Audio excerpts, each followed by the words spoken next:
افغانستان افیون پیدا کرنے والا دنیا کا سب سے بڑا ملک ہونے کے ساتھ ہی یورپ اور ایشیا میں ہیروئن جیسی منشیات کا بھی ایک بڑا ذریعہ تھا۔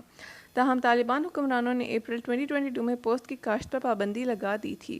اتوار کے روز شائع ہونے والی اقوام متحدہ کی ایک رپورٹ کے مطابق طالبان کی جانب سے پوست کی کاشت پر پابندی کے بعد افغانستان میں افیون کی پیداوار میں زبردست کمی آئی ہے۔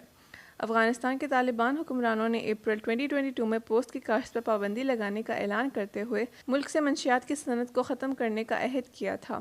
پوست کے پودے ہی افیون اور ہیروئن کا ذریعہ ہیں۔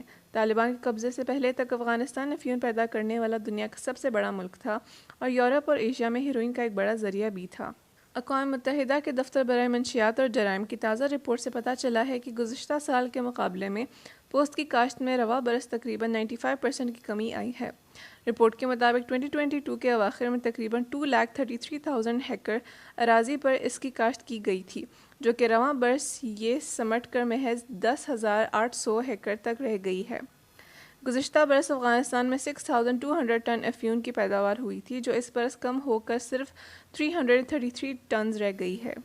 رپورٹ کے مطابق رواں برس مجموعی طور پر تقریباً 24 سے 38 ٹن تک ہی قابل برآمد ہیروئن بن پائی، جبکہ 2022 میں تخمینوں کے مطابق اس کی مقدار 350 سے لے کر 580 ٹن تک تھی۔ رواں برس کسانوں کی آمدن میں بھی تقریباً 92% کی کمی آئی ہے، جو $1.36 بلین سے کم ہو کر صرف $110 ملین تک رہ گئی ہے۔ 2022 میں افغانستان میں قدر کے لحاظ سے پوست کی فصلیں کل زرعی پیداوار کی تقریباً 1/3 بنتی ہیں۔ UNODC نے افیون کی صنعت سے وابستہ افراد کے خطرے سے متعلق بھی خبردار کیا ہے اور کہا ہے کہ اب ایسے لوگ ہتھیاروں، لوگوں یا مصنوعی منشیات کی اسمگلنگ جیسی دیگر غیر قانونی سرگرمیوں کی طرف بڑھ رہے ہیں۔ اس ایجنسی کی ستمبر کی ایک رپورٹ میں کہا گیا تھا کہ افغانستان دنیا میں بہت تیزی سے میتھامفیٹامائن پیداوار کرنے والا ملک بن گیا ہے۔ اقوام متحدہ کے دفتر برائے منشیات اور جرائم کا کہنا ہے کہ پوست کی صنعت پر طالبان کا کریک ڈاؤن سے بہت سے افغان باشندوں کے ذریعہ معاش پر منفی اثر بھی ڈال سکتا ہے۔ دیہی برادریوں میں انسانی مسائل پیدا ہونے والے جیسے نتائج متنبع کیا ہے۔ UNODC کے ایگزیکٹو ڈائریکٹر غدا علی کا کہنا ہے کہ آج افغانستان کے لوگوں کو فوری طور پر انسانی امداد کی ضرورت ہے۔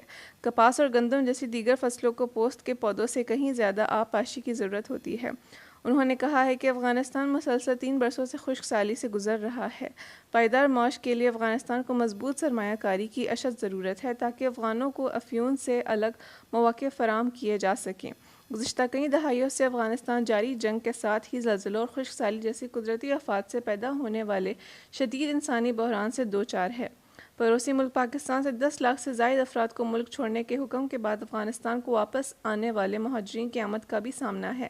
طالبان کی حکومت کو کسی بھی ملک نے باضابطہ طور پر ابھی تک تسلیم نہیں کیا ہے اور بین الاقوامی امداد کی ترسیل میں تیزی سے آنے والی کمی کی وجہ سے بحران مزید بڑھ گیا ہے۔ بین الاقوامی امداد میں کمی اس وقت آئی جب طالبان نے خواتین اور لڑکیوں کے حقوق کے ساتھ ہی معتد دیگر بنیادی انسانی حقوق کو بھی بڑی حد تک محدود کر دیا۔ واضح رہے کہ طالبان نے اگست 2021 میں امریکی زیر قیادت بین الاقوامی افواج کے عجلت میں انخلا کے دوران ہی افغانستان کے دارالحکومت کابل پر قبضہ کر لیا تھا۔ مزید ایسی ویڈیوز دیکھنے کے لیے ہمارے چینل کو سبسکرائب کریں اور بیل آئیکن کو دبانا نہ بھولیں۔